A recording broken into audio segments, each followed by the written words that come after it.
Are you ready?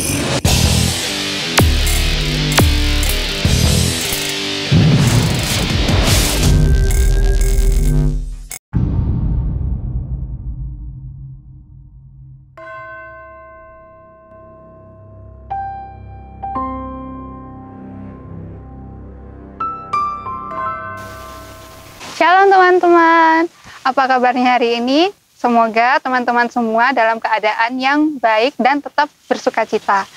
Pada hari ini kita akan memulai ibadah pemuda kita, dan kiranya apa yang disampaikan nanti oleh pelayan firman dapat kita amalkan dalam kehidupan kita sehari-hari. Teman-teman, sebelum kita memulai ibadah kita pada hari ini, mari kita berdoa. Puji syukur kepadamu kami haturkan ya Bapa. Terima kasih atas kesempatanmu yang begitu berharga untuk kami. Sebentar lagi kami akan melaksanakan ibadah pemuda pada hari ini. Meskipun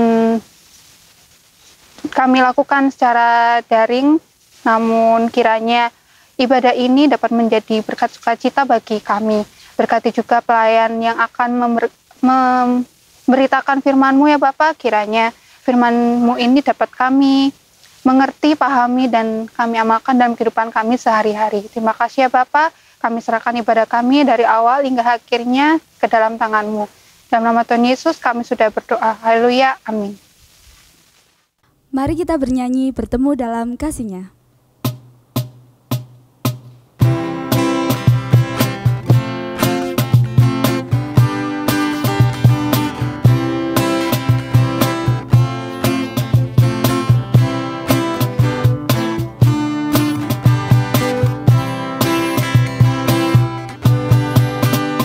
Bertemu dalam kasih-Nya, berkumpul dalam anugerah-Nya, bersuka cita semua di dalam rumah Tuhan.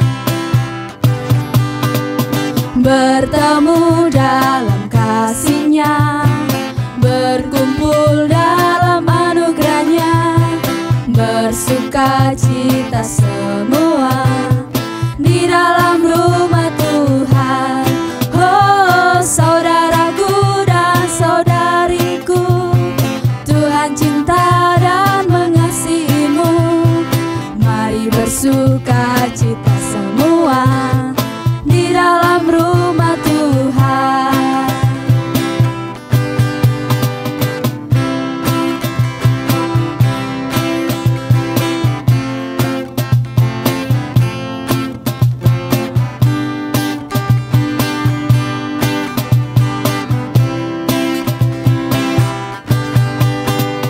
Bertemu dalam kasih-Nya, berkumpul dalam anugerah-Nya, bersuka cita semua di dalam rumah Tuhan.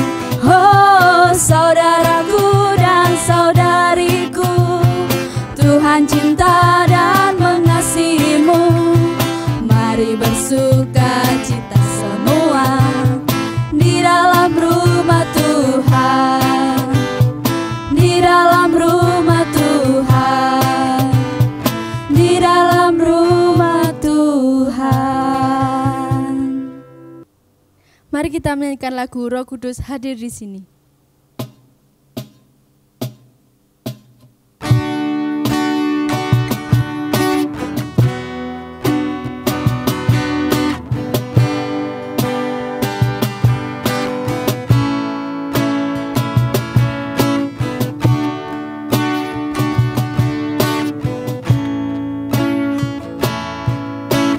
Roh Kudus hadir di sini, mengalir di bait suci. Perkara ajaib pun terjadi, kuasa mukjizat nyata, karena Roh Allah sedang bekerja.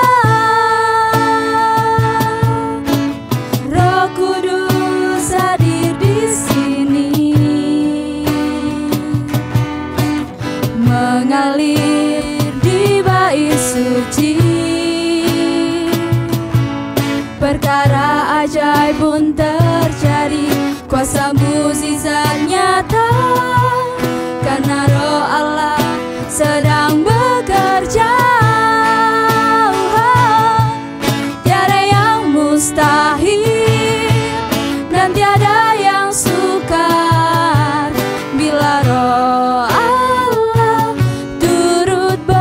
bekerja. Tiada yang mustahil bagi orang percaya bila Roh Allah turut bekerja di antara kita.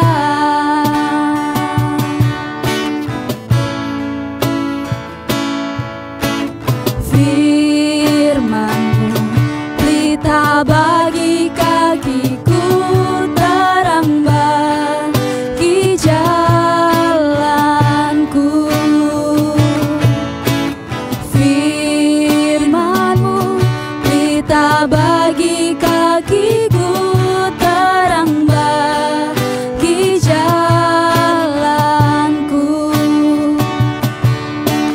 Waktu ku bimbang dan hilang jalanku, tetaplah Kau di sisiku.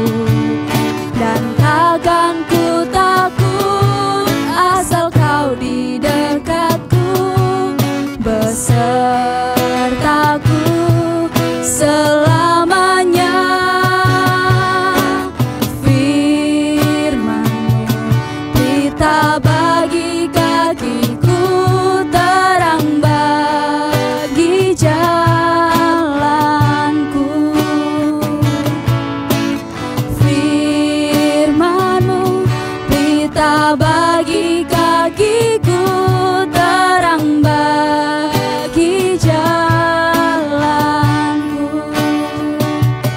Terang bagi jalanku, terang bagi jalanku.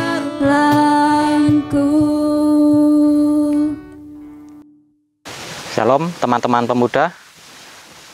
Sebelum kita mulai ibadah pemuda pada kali ini, marilah kita berdoa untuk mohon bimbingan Tuhan. Mari kita berdoa. Segala puji syukur, hormat dan kemuliaannya bagi-Mu ya Tuhan. Terima kasih karena pada saat ini kami boleh Engkau panggil untuk bersama-sama dengan teman-teman kami di tim multimedia ini untuk melayani Engkau Tuhan dalam cara apapun, dan kami mengucap syukur untuk semuanya itu Tuhan. Terima kasih ya Tuhan. Kiranya apa yang Tuhan ingin sampaikan kepada kami pada hari ini, biarlah kami mendengarkan, dan kami yang menyampaikan kiranya Tuhan urapi dan Tuhan berkati. Terima kasih Tuhan Yesus. Haleluya. Amin. Tema kita pada kali ini saya beri judul Sikap Hati Kita Kepada Tuhan, yang diambil dari Kejadian 27 ayat 39 sampai 40.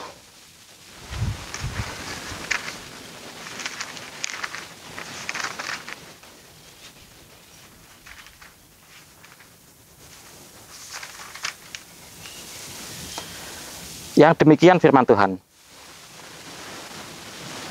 Lalu Ishak, ayahnya, menjawabnya, "Sesungguhnya tempat kediamanmu akan jauh dari tanah-tanah gemuk di bumi, dan jauh dari embun, dari langit di atas. Engkau akan hidup dari pedangmu, dan engkau akan menjadi hamba adikmu. Tetapi akan terjadi kelak, apabila engkau berusaha sungguh-sungguh, maka engkau akan melemparkan kuk itu dari tengkukmu." Amin. Teman-teman pemuda yang saya kasihi, kali ini kita akan membicarakan tentang dua tokoh Alkitab yang mereka sebenarnya adalah orang kembar, yaitu yang pertama Esau dan yang kedua adalah Yakub.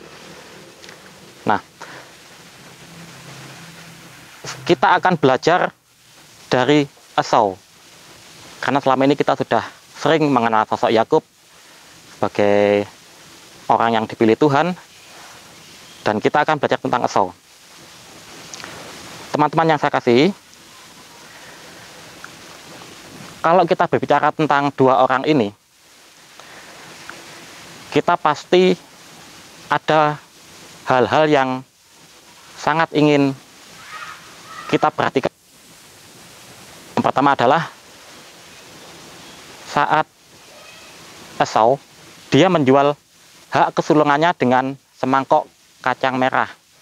Nah, hal kedua yang paling kita ingat dari cerita ini adalah di mana Yakub dia itu mencuri berkat yang seharusnya untuk Esau. Nah, suatu ketika saat saya membaca kisah ini, saya tuh berpikir seperti ini. Tentu kasihan sekali sosok Esau ini. Dalam cerita ini sebenarnya saya juga tidak bisa membenarkan si Yakub, karena di waktu dia disuruh Ribka untuk mengganti bajunya dengan jubah berbulu untuk mengelabui Ishak, sebenarnya itu juga bukan sesuatu yang benar kalau menurut saya. Nah, hal yang menarik di sini adalah saat Yakub dia meminta berkat dari Esau. Saat Yakub dia meminta berkat dari Ishak, karena itu adalah berkat pertama, maka yang diberikan adalah berkat yang baik-baik, berkat yang indah-indah. Nah, akan tetapi saat Esau dia tahu dia sudah dikelabui, dia memaksa untuk bapaknya untuk dia memberkati juga. Dan akhirnya Ishak dia juga memberkati Esau, tetapi isi berkatnya bukanlah sesuatu yang indah-indah. Di situ dikatakan dia akan tinggal di tanah yang tidak subur, dan dia akan hidup dengan pedang.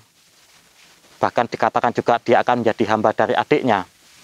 Nah, saat saya membaca ayat tersebut, saya berpikir dalam hati, wah, ini si Esau dia pasti sudah tamat riwayatnya. Maksudnya, dia sudah tidak bisa melakukan apa-apa karena berkatnya seperti itu. Tetapi di dalam ayat yang kita baca tadi, ada satu bagian yang menarik buat kita pelajari. Di mana dikatakan di ayat 40b, tetapi akan terjadi kelak apabila engkau berusaha sungguh-sungguh, maka engkau akan melemparkan kuk itu dari tengkukmu. Nah, kalau kita berbicara dan mengikuti cerita ini, di kisah-kisah selanjutnya, si Yakub dia sudah melalang buana, dia ke rumahnya Laban, dan akhirnya harus kembali lagi pulang ke daerah tempat tinggal kakaknya berada. Di satu sisi, Yakub dia merasa bersalah karena dia mengelabui bapaknya Ishak untuk memberkati dirinya. Sehingga di saat dalam pertemuan akan bersama kakaknya tersebut, Yakub mengutus pembantu-pembantunya untuk menemui dulu, untuk memberikan barang-barang yang bagus-bagus, persembahan-persembahan, agar Esau mau memaafkan dirinya. Dan ternyata, kalau kita baca, saat mereka bertemu, yang terjadi adalah Esau bukan marah, dia bukan hendak membunuh, dia hendak mengingat-ingat masa lalunya. Yang terjadi adalah Esau justru memeluk Yakub, dan ya kita tahu sendiri kalau ada kakak beradik yang sudah lama tidak ketemu, pasti mereka peluk-pelukan dan bertangis-tangisan. Itu yang terjadi. Dan kalau misalkan kita baca lagi, si Esau juga menanyakan, untuk apa persembahan yang kau bawakan padaku itu? Si Yakub menjawab, itu untuk kakak sebagai persembahan dari adik untuk kakak. Tetapi yang dijawab Esau adalah, itu tidak perlu, karena di sini aku sudah mempunyai segalanya. Nah, kalau kita ingat perikop yang tadi, Esau yang menurut gambaran saya waktu di awal tadi, dia sudah tamat riwayatnya, dia sudah tidak bisa melakukan apa-apa karena sudah diomong seperti itu. Dan ternyata sikap hati Esau, dia bisa mengubah semuanya, sehingga dia bisa mengampuni kakaknya. Bahkan dikatakan Esau dia sudah mempunyai segalanya. teman-teman, apa yang hendak kita pelajari dari ini adalah segala hal bisa terjadi dalam kehidupan kita. Pergumulan, bahkan segala sesuatu yang buruk pun bisa dihakimkan kepada kita, bisa dipakai kepada kita. Tetapi yang Tuhan ingin lihat adalah sikap hati kita. Bagaimana kita bisa menyikapi hal itu. Apakah kita harus bersungut-sungut, marah, atau kita bersyukur dan tetap meneruskan hidup ini bersama Tuhan. Amin. Mari kita berdoa syafaat terlebih dahulu. Allah Bapa dalam surga, kami berdoa Tuhan untuk hari ini Tuhan. Terima kasih atas berkat-Mu hari ini. Kami berdoa untuk bangsa dan negara kami Tuhan, yang terkena COVID-19. Tuhan, pulihkanlah negeri kami. Sembuhkanlah negeri kami Tuhan, agar bisa berjalan normal kembali. Kami juga berdoa untuk gereja kami, bila gereja kami tetap bertumbuh dalam iman percaya kami. Dan berdoa untuk Jumat GKJW Lumajang, terutama Tuhan, setelah Jumat GKJW Lumajang, bila mereka kesehatan dan lindungilah mereka tetap aman dalam lindungan-Mu ya Tuhan. Kami juga berdoa untuk teman-teman kami pemuda. Tuhan berkati yang terutama KPPM Lumajang Tuhan. Berkatilah mereka yang sering dalam pelayanan, tim multimedia, tim musik dan tim yang lainnya Tuhan. Bila mereka berkat dan melipat ganda, Tuhan melipat gandakannya. Dan beri kelancaran juga dalam teman-teman kami yang bekerja Tuhan. Bila tetap semangat walaupun dalam krisis ini. Tuhan lindungi, Tuhan stay-lah mereka Tuhan. Kami juga berdoa Tuhan untuk teman-teman kami yang sedang studi. Walaupun dalam masa COVID ini mereka tidak bisa bertemu dengan teman-teman, tapi mereka tetap semangat dalam menuntut ilmu, dalam mereka masa depan yang gemilang Tuhan. Tuhan, bila kelancaran juga untuk teman-teman kami yang sedang mencari jodoh Tuhan, bila mereka jodoh yang sepadan, yang takut akan Tuhan. Dan teman kami yang sedang mencari pekerjaan, Tuhan lindungi dan stay-lah mereka dalam mencari pekerjaan yang mereka inginkan Tuhan. Inilah doa yang kurang sempurna ini kami alasan kuasa-Mu kudus. Haleluya, amin. Mari kita bernyanyi apalah arti ibadahmu.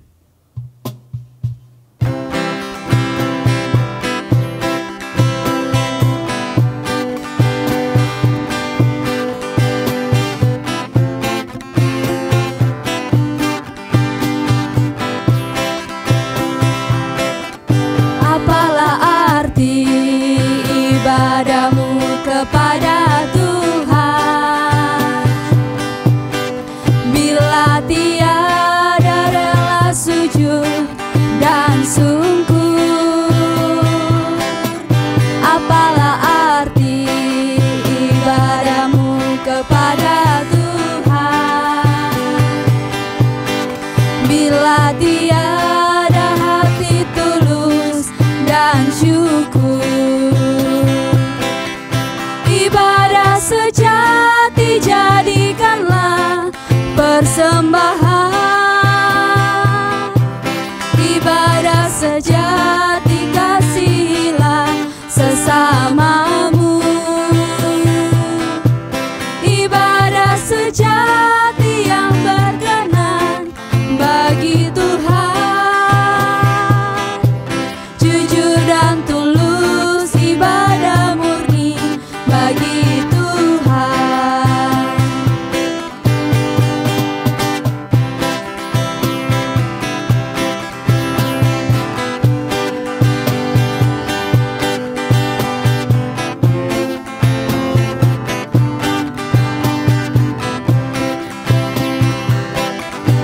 Apalah arti ibadahmu kepada Tuhan, bila tiada rela sujud dan sungkur.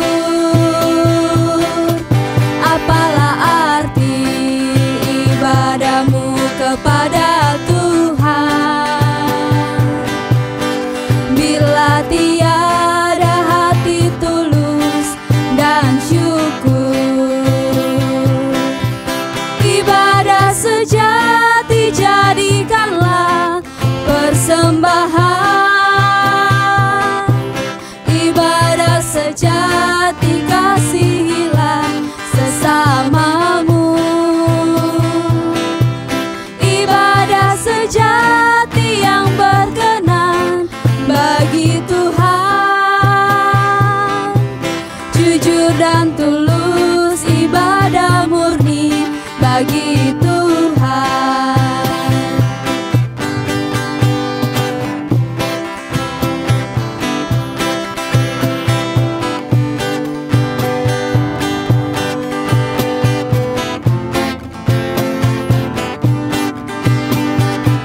Teman-teman pemuda yang saya kasihi, sebelum kita mengakhiri ibadah pemuda pada kali ini, marilah kita tetap terus mengingat untuk menjaga kesehatan kita, untuk tetap melakukan social distancing, dan berhati-hati dengan kesehatan kita sendiri, sehingga kita juga tetap bisa menjaga kesehatan semuanya.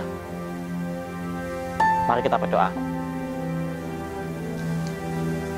Terima kasih ya Tuhan untuk segala berkat-Mu dan oleh segala kehidupan yang boleh kami jalani pada hari ini. Dan terima kasih untuk acara ibadah pemuda online pada kali ini Tuhan. Kiranya Tuhan, apa yang Tuhan ingin sampaikan kepada kami, biarlah kami boleh melakukannya dalam kehidupan kami sehari-hari. Kiranya damai sejahtera dari Allah Bapa selalu menyertai kita semua sekalian. Haleluya. Amin.